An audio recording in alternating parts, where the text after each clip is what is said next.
ప్రస్తుతం ప్రజాపాలన విజయోత్సవ సభలో పొన్నం ప్రభాకర్ మాట్లాడుతున్న రైతు చూద్దాం.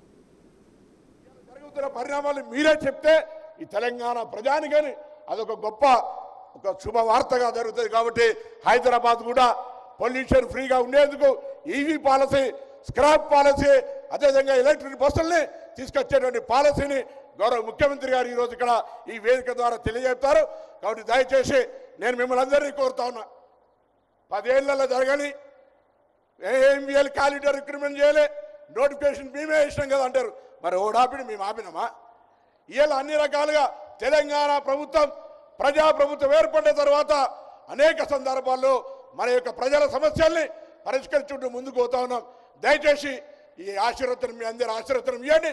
1వ సంవత్సరం సందర్భంగా ఒక్కసారి గట్టిగా చప్పట్లు కొట్టి ప్రభుత్వానికి ఆశీర్వదించమని సందర్భంగా కోరుతూ మరి వేదిక మీద ఉన్న గౌరవ ముఖ్యమంత్రి గారిని కొన్ని కార్యక్రమాలు మీ చేతుల మీదుగా లోగో కావచ్చు, స్క్రాప్ పాలసీ కావచ్చు, ఆర్టీసీ కార్మికులకు సంబంధించి కావచ్చు, కొన్ని మీ చేతి మీదుగా ప్రారంభించుకున్న తర్వాత మీరు తమరు ప్రసంగించాల్సిందిగా కోరుతూ సభా కార్యక్రమాన్ని నడపమని